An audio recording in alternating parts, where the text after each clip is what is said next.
Hello বন্ধুরা, আমরা সবাই অনেকে অক্টোপাস দেখেছি বা অক্টোপাস নিয়ে অনেক কথাই জানি। অক্টোপাসের 9টি মস্তিষ্ক ও 3টি হৃৎপিণ্ড রয়েছে। 300 প্রজাতির প্রায় অক্টোপাস রয়েছে।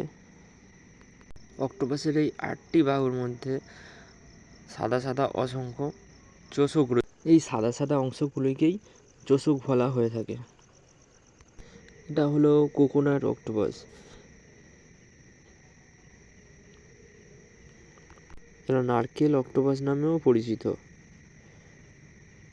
এটি হলো ক্যালিফোর্নিয়ার টু স্পট অক্টোপাস, সবচেয়ে বন্ধুত্বপূর্ণ অক্টোপাস বলে জানা গিয়েছে। এইটি হলো ব্লু রিং অক্টোপাস। এই অক্টোপাস খুবই বিষাক্ত।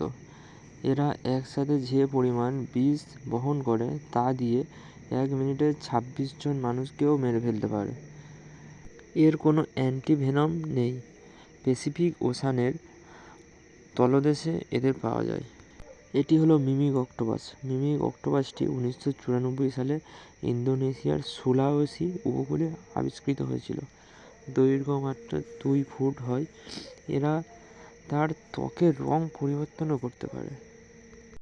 অক্টোপাস এবং স্কুইড দুটি অমেরুদণ্ডী প্রাণী, কিন্তু অক্টোপাস এবং স্কুইড কীভাবে চিনবে?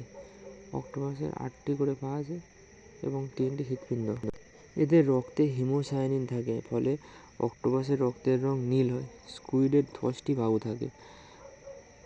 স্কুইড 1.5 ফুটের মতো লম্বা হয়। স্কুইড অক্টোপাসের থেকে ভারী হয়। স্কুইডের দৃষ্টিশক্তি খুবই প্রখর। এদের চোখের লেন্স বেশ শক্ত। এটা হলো ভ্যাম্পার স্কুইড। এদেরকে সাধারণত মহাসাগরীয় অঞ্চলের তলদেশে পাওয়া যায়। সমুদ্রের তলদেশে অক্সিজেনের খুবই অভাব, তাই এরা বায়োলুমিনেসেন্স পদ্ধতিতে নিজেদের শরীরের অক্সিজেন সাপ্লাই করে শরীরের বিপাক ক্রিয়া সম্পাদন করে থাকে। এটি হলো পিগলেট স্কুইড। এই স্কুইডরা দেখতে অনেকটা শূকরের মতো, এই জন্য এদেরকে পিগলেট স্কুইড বলা হয়। এদেরকে দেখতে অনেক কিউট ও ইনোসেন্ট প্রকৃতির।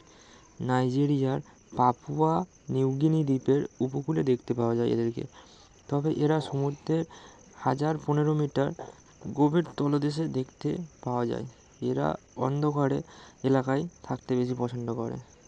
এটি হলো পায়চমা স্কুইড। সামুদ্রিক প্রাণী স্কুইডের মধ্যে এক প্রকার প্রজাতি।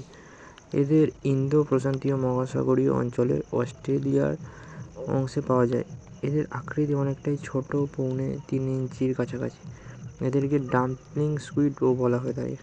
এরকম আরও জানা অজানা তথ্য পেতে চ্যানেলটিকে সাবস্ক্রাইব করুন ও পাশের বেল আইকনটিকে প্রেস করুন।